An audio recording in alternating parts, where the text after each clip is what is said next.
बिस्मिल्लाहिर्रहमानिर्रहीम, अस्सलाम वालेकुम। आप देख रहे हैं स्पोर्ट्स फ्लिक्स, मैं हूं हमजा शफीक। तो जनाब, Pakistan versus West Indies 2 test matches की सीरीज़ का आगाज़ हो चुका है। ट्रोबा टेस्ट जिसके दूसरे दिन खेल का अख्ताम हो चुका। पहली इनिंग्स में वेस्ट इंडीज़ ने 311 रन बनाए और उसके जवाब में इस वक्त पाकिस्तानी टीम 199 रन पर 3 खिलाड़ी आउट हैं, जिसमें अगर बात की जाए तो शान मसूद अभी तक क्रीज पर मौजूद हैं और सलमान अली आगा उनके साथ हैं। इससे कबल अजान अवैस अनलकी रहे, जिस तरह से उन्होंने देखा कि पहली गेंद पर आउट हो गए, सिफर बनाकर आउट हुए।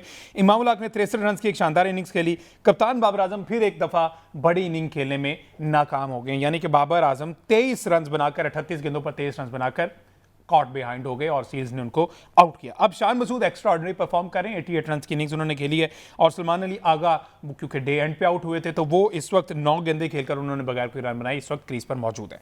अब कप्तान है, कप्तान पर बात होना बड़े ज़्यादा ज़रूरी है।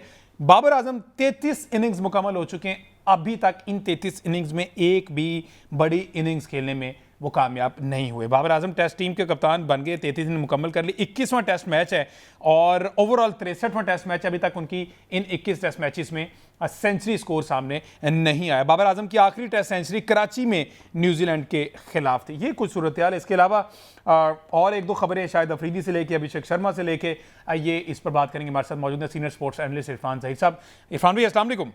वालेकुम सलाम।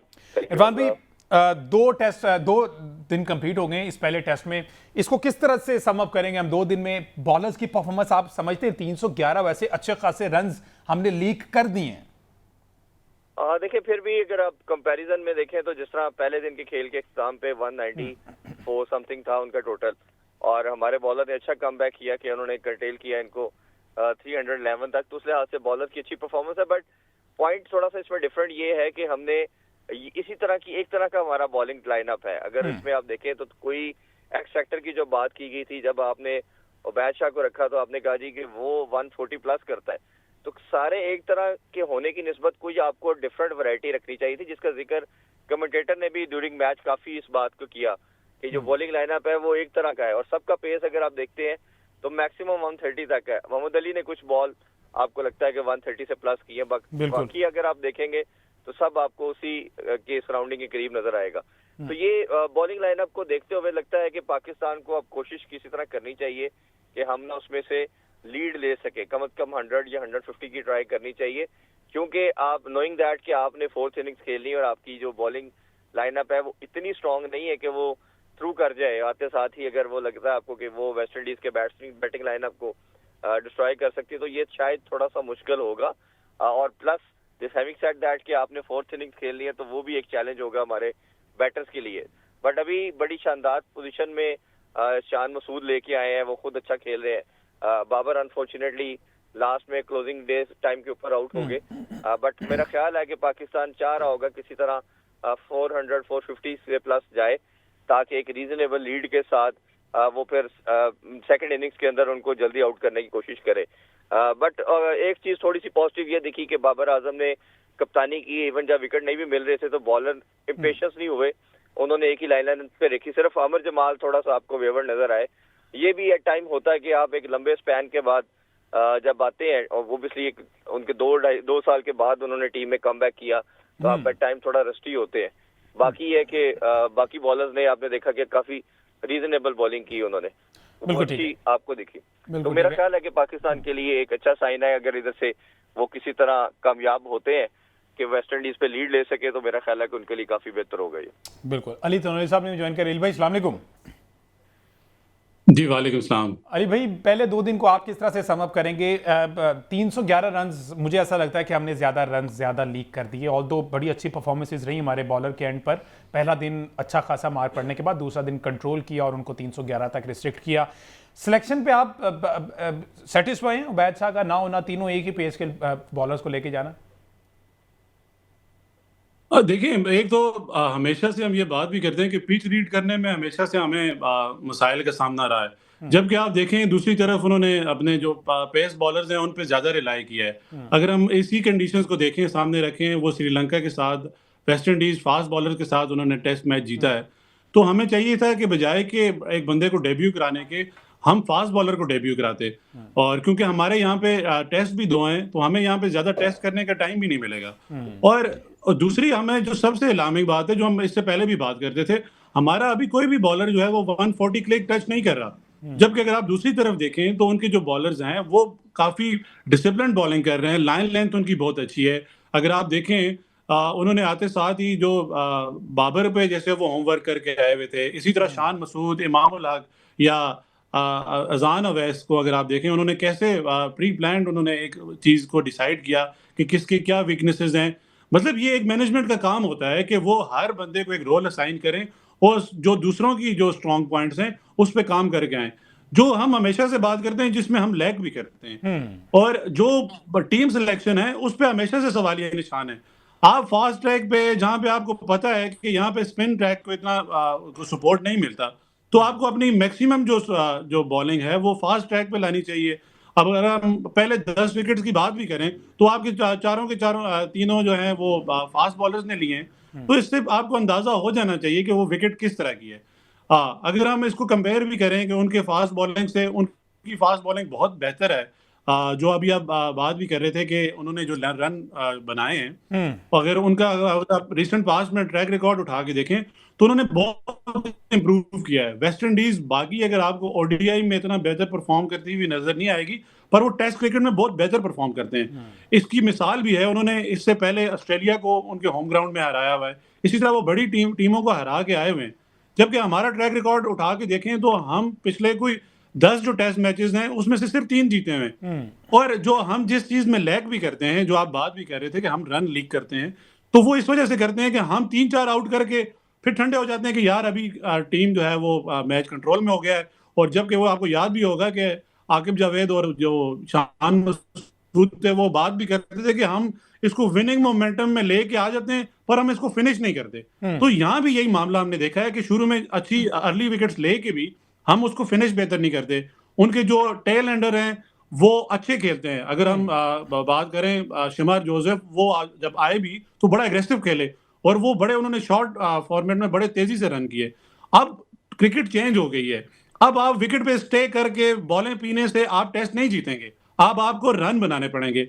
जो कि अच्छा एक पॉजिटिव साइन ये है कि शान मसूद और इमामुल हक ने बहुत बेहतर परफॉर्म किया है, उन्होंने रन बनाए हैं और रन बनाने से ही मैच जीतेंगे, ना कि वहां पे खड़े होकर कुछ स्टाइल बनाने से।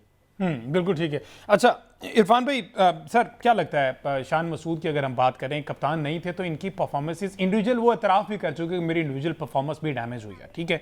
आप जैसी कप्तानी से हटे हैं, very next test match 88 run की पहली इनिंग्स में वो इस वक्त रन बनाकर खड़े हुए। ये कप्तानी का प्रेशर वाकई इतना ज्यादा होता है और उसके बाद टोटली फ्री हो जाता है बंदा? देखिए ये टाइम्स होता तो जरूर है कि आप जब आपके ऊपर कप्तानी का बोझ नहीं होता तो आप कहीं ना कहीं रिलैक्स होते हैं, बर्डन आपसे कम होता है, ये तो एक नेचुरल सी चीज है। और कुछ लोग ऐसे भी होते हैं जिनको शायद कप्तानी अगर हटाई जाए, जैसे बाबर आजम है, तो उनका एज ए कैप्टन रिकॉर्ड ज्यादा बेहतर है। जब वो कप्तान नहीं थे तो उनका रिकॉर्ड इतना अच्छा नहीं दिखा। तो ये भी कई दफा वेरी टू वेरी करता है, उस पर सिर्फ हार्ड एंड फास्ट रूल तो नहीं है, बट 90% हमने यही देखा है कि जब आपकी कप्तानी नहीं होती तो आप रिलैक्स कर जाते हैं, आपके ऊपर वो बर्डन नहीं होता, क्योंकि आपका थॉट प्रोसेस जो है वो सिर्फ और सिर्फ किसी एक चीज पे ही समहाउ चलता है। तो ये हमने कई दफा ये देखा है इस चीज को। तो मेरा ख्याल है कि ये शान मसूद के लिए भी बेहतर है, पाकिस्तान टीम के लिए भी अच्छा है कि अगर वो फॉर्म में आए हैं, क्योंकि नंबर 3 का बैटर और 4 का सबसे वाइटल बॉलर होता है ये, तो वो सबसे अच्छा इम्पैक्ट रखते हैं। तो इस लिहाज से मेरा ख्याल है कि पाकिस्तान को ये हेल्पफुल हो सकता है।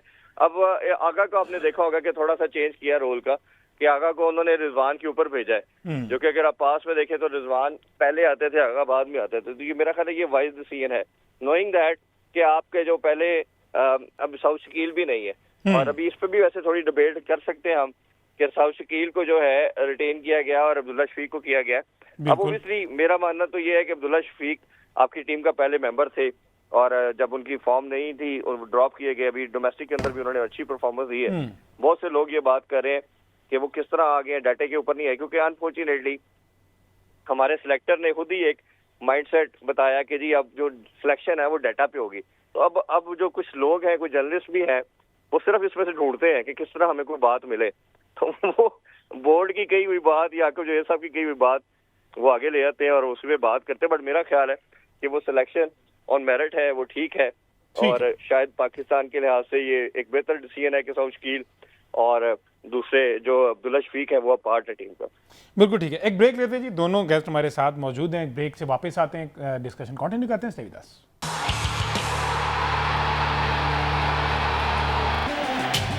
वेलकम बैक जी। बात हो रही है पहले टेस्ट मैच पे, Pakistan versus West Indies. 311 run पहली इनिंग्स में वेस्ट इंडीज़ की टीम बनाकर आउट हुई और उसके जवाब में 199 पर 3 खिलाड़ी पाकिस्तान के आउट हैं और अभी दूसरी इनिंग्स पहली इनिंग्स पाकिस्तान की जारी है। शाम 7 बजे इसका दोबारा से आगाज़ होगा।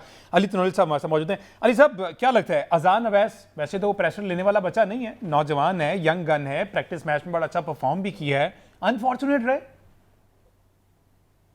जी बिल्कुल, क्योंकि उनको बॉल ऐसा पड़ा है, और जो मैं आपको पहले भी बात कर रहा था कि वो उन्होंने उस पर होमवर्क किया हुआ था। शुरू में आके उन्होंने कोई विकेट से बाहर बॉल नहीं गिराया, उनको उसको खुलने नहीं दिया, उसको विकेट टू विकेट उन्होंने रखा है। और आप देखते हैं कि जो ज्यादा सीम है वो इतनी इफेक्टिव नहीं होती, जो माइनर सीम है वो हमेशा से आपको ना विकेट दिलाती है। और उन्होंने इन स्विंग के जरिए उसको, क्योंकि वो आपने देखा कि पिछले मैचेस में भी जो अजान अवैस हैं वो इन स्विंग में काफी लैग कर रहे थे, कि बॉल जब अंदर आता है, जब उनको लग के अंदर पड़ता है तो वो थोड़ा सा उसमें उनको मसला होता है। तो वो प्लेयर अच्छा है, नो डाउट, इसमें आपने ठीक कहा। थोड़ा सा वो उनकी हार्ड लग रही, उनको बॉल अच्छा पड़ गया।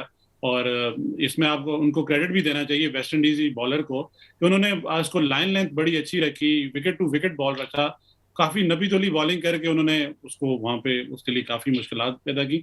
और उसके बाद आपको फिर इमामुल हक को क्रेडिट देना चाहिए कि जब एक विकेट गिर जाए तो उसके बाद आपको पता है पार्टनरशिप बनाना काफी मुश्किल है। और वेस्ट इंडीज की पिचेस पे भी शान मसूद और इमामुल हक ने जैसे खेला, वो उनको अप्रिशिएट करना बनता है कि मुश्किल विकेट थी, बॉल अनइवन भी रह रहा था, बॉल कभी स्किड कर जाता था, बाउंस भी था।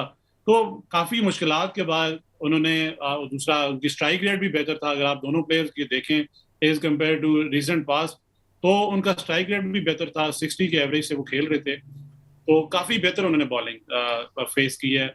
उसके अलावा जब आप बात करें, जब वो आउट हुए, बाबर आजम भी जब आए, बाबर आजम काफी अच्छी निक में थे, पॉजिटिव निक में थे। उन्होंने जो आके दो चौके भी लगाए, उसके बाद उन्होंने और जो पॉजिटिव साइन था कि उनका बल्ला खुल रहा था, मतलब उनके वो शॉट निकल रहे थे, तो वो काफी रोक नहीं रहे थे। ये तो बात वही है, जो जहां हम लैग करते हैं, हमारी मैनेजमेंट काम नहीं करती, वहां पे आपको नजर आता है कि वो हर प्लेयर पे उनकी वीकनेसेस पे उन्होंने काम किया है। बाबर आजम को जब उन्होंने देखा कि वो बाहर की बॉल को स्लॉग कर रहे हैं, खेल रहे हैं, बाउंड्रीज आ रही हैं, तो उन्होंने फिर उनको विकेट टू विकेट रखा, उन्होंने उनको ज्यादा रूम नहीं दिया। जब उन्होंने ज्यादा रूम नहीं दिया तो आपने देखा कि वो वहां बाबर आजम विकेट दे के चले गए। और उसके बाद जब सलमान अली आगा भी आए, तो उनको भी काफी मुश्किलात का सामना करना पड़ा, काफी मुश्किल था। वो तो जब शमार जोसेफ जब आखिरी ओवर के लिए आए तो वो एक्सपेक्ट कर रहे थे कि एक आध ओवर और मिल जाता तो सलमान अली आगा को वो कैप्चर कर ही लेते। हाँ, तो वो ये था कि वो बैड लाइट की वजह से सलमान अली आगा जो है वो कहीं ना कहीं सरवाइव करके। अच्छा, अब बाबर आजम की आपने बात की, बाबर आजम एक अरसा हो गया, अभी जो मेरे पास स्टैट सामने, लास्ट टाइम 2022 में बाबर आजम ने सेंचुरी स्कोर की थी अगेंस्ट न्यूजीलैंड कराची में, जहां पर 161 रन की इनिंग्स खेली। It's been 4 years now, 42 months हो चुके कि बाबर आजम की कोई बड़ी इनिंग सामने नहीं आई, सेंचुरी सामने नहीं आई। वैसे तो उन्होंने 5 निस्फ सेंचुरियाँ की हुई इन 33 इनिंग में, लेकिन उनसे हम एक्सपेक्टेशन उनसे हमारी हाई है कि वो सेंचुरी से नीचे बात नहीं करेंगे। क्या लगता है उनको? कहते हैं कि वो छोटे फॉर्मेट का प्लेयर नहीं है, लेकिन छोटे फॉर्मेट में उनकी परफॉर्मेंस बेहतर है। टेस्ट मैच में उनकी सेंचुरी की अभी 4 साल हो गए। ये जो लोग कहते हैं ना कि उनकी बड़े जो फॉर्मेट है उसमें परफॉर्मेंस बेहतर है, तो अगर उनके नंबर्स उठा के देखें तो उनकी परफॉर्मेंस वहां भी बेहतर नहीं है। जैसे आपने कहा कि उनकी सेंचुरी काफी अरसे से नहीं आई। और जो अभी हम बात भी कर रहे थे ब्रेक से पहले, बाबर आजम कहीं ना कहीं उन्होंने अपने आप को खुद इस चीज में इन किया है कि उन्होंने अपने आप को खुद प्रेशर में डाला है। पहले तो कैप्टेंसी की अगर हम बात करें तो उन्होंने कैप्टेंसी को से जब हटाना था उसको काफी पर्सनल ले लिया। पर्सनल लेने की वजह से उनकी अपनी परफॉर्मेंस आप देखें तो कैप्टेंसी से हटाने के बाद उनकी परफॉर्मेंस बहुत ज्यादा डाउन गई है। और जो उनका पूरा फोकस था वो एक कोई इंटरनल सियासत में उलझ गए। आपने देखा कि वो जो उनकी एक स्ट्रॉन्ग पॉइंट था, स्ट्रेट ड्राइव थी, कवर ड्राइव थी, इसी तरह वो जो ऊपर आके खेलते थे, वो उसी चीज में लैग कर रहे थे, वो वहां पे विकेट दे देते थे, उनके वो फोकस वो नहीं रहा था। तो उस वजह से ना काफी उनको मुश्किलात का सामना था। अगर हम स्टेट्स भी उठा के देखें जो बात भी करते हैं तो शान मसूद का जो अपनी जो परफॉर्मेंस है वो उनसे काफी बेहतर है। हम्म। अगर हम बाबर आजम ये बात भी हम कर रहे थे कि शान मसूद को हटाया किस वजह से कि जी उनकी कैप्टेंसी बेहतर नहीं थी। और कैप्टेंसी बेहतर क्यों नहीं थी कि वो रिव्यूज अच्छे नहीं ले रहे थे। आप मुझे बताएं, आप क्रिकेट को खेलते भी हैं, समझते भी हैं, एक विकेट कीपर है, उससे जब आप रिव्यू का पूछेंगे, वो जब खुद कंफ्यूज होगा तो हाँ। कैप्टन कैसे रिव्यू ले लेगा। बिल्कुल। जबकि सबसे स्ट्रांग पॉइंट कोई भी विकेट कीपर कीपर का। होता है, उसका जो व्यू है वो सबसे बेहतर होता है। वो बेहतर होता है, वो ही आपको बेहतर बताता है। अगर हम मिसाल भी लें, MS धोनी थे, उनको लोग अगर कहते हैं कि उनका रिव्यू लेने का जो सिस्टम था वो सबसे बेहतर था या उनकी कैप्टेंसी सबसे बेहतर थी, वो क्यों बेहतर थी कि वो विकेट कीपर थे। तो वो बेहतर बाकियों सबसे बेहतर आप जगह पे खड़े होके आप वहां से बेहतर रिव्यू कर सकते हैं। तो वो जो रीजन दिया गया था शान मसूद को हटाने का और बाबर आजम को लाने का, तो वो तो एक बड़ा सा फजूल से एक रीजन था। अगर मैं आपको एक मजे का स्टेट आपको बताऊं कि पिछले कुछ 10 सालों में अगर हम बात भी करें तो हमारे जो बैटिंग जो हम बात करते हैं कि बैटिंग तो लेग करती ही करती है, उसके साथ बॉलिंग जो है हमारे को पिछले 10 सालों में 11 दफा हमने 5 विकेट हॉल लिया है। ठीक है, हमारे बॉलर ने पिछले 10 सालों में 5 विकेट ही नहीं ली, मतलब 11 दफा हमने 5 विकेट लिए। उसमें उसमें 4 जो हम टेस्ट मैच जीते हैं उसमें हमने 20 आउट किए हैं, उसके अलावा हमने 20 आउट भी नहीं किए। और जिस मैचेस में हमने 20 आउट किए हैं वो हम टेस्ट जीत गए, और वो टोटल 4 टेस्ट में। ऐसे ही है।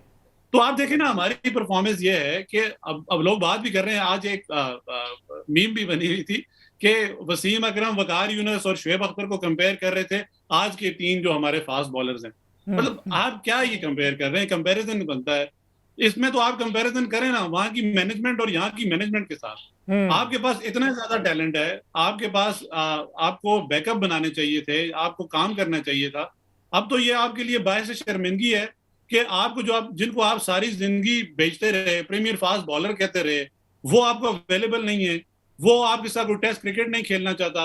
आज आप इतने अरसे के बाद जब आपके देखा कि आपकी क्रिकेट जो है वो तनजली की तरफ जा रही है, तो आपने एक मेरिट सामने लेके आए। ये जो आपने फास्ट बॉलर सिलेक्ट किए हैं, ये कदरे बेहतर जो आपके so called premier fast bowler थे उनसे बेहतर हैं, क्योंकि ये विकेट्स लेते हैं। इनकी बॉलिंग जो है वो बड़ी डिसिप्लिन बॉलिंग है। ये हारिस रऊफ की तरह नहीं है कि जो ये कहते हैं कि भाई मैं तो अवेलेबल ही नहीं हूं, मैं तो टेस्ट क्रिकेट खेल ही नहीं सकता। ये शाहिन शाह अफरीदी की तरह नहीं है, वो ये नहीं कहते कि यार मैं लीग के लिए फिट हूं और मैं टेस्ट क्रिकेट के लिए अनफिट हूं। तो जब ये क्राइटेरिया होगा तो उससे बेहतर है कि हम नए इसी तरह के बच्चों को लेके आए जिनका स्टेमिना बेहतर है, जिनकी परफॉर्मेंस बेहतर है, जिनका टेम्परामेंट बेहतर है। और ये अगर हम करेंगे तो हमें कम से कम एक फ्यूचर प्रोस्पेक्ट तो मिलेगा ना। हम नए प्लेयर्स के साथ तो लेके आएंगे, बजाय कि इन पुराने जो घिसे पिटे जो हमारे घोड़े हैं, बल्कि अब ये घोड़े भी नहीं, अब ये खच्चर बन गए। ये इससे बेहतर है कि हम इन जो नए जो हमारे घोड़े हैं हम इनको आजमाएं। बिल्कुल ठीक है जलील तनोली साहब, बहुत शुक्रिया आपके कीमती वक्त का। तीसरा दिन है जी, आज शाम 7 बजे इसका दोबारा से आगाज़ होगा खेल का। लेट्स सी पाकिस्तान कितने रन बनाने में कामयाब होता है, लीड ले पाता है या नहीं ले पाता। 199 for 3 पाकिस्तान डे 2 तक था, और आगे आज के दिन के खेल के बारे में कल के शो में फर्दर डिस्कस करेंगे, और जो कुछ तब्दीलियाँ होने जा रही हैं सेकंड टेस्ट को लेकर उस पर बात करेंगे। मुझे दीजिए इजाज़त, अल्लाह हाफिज़।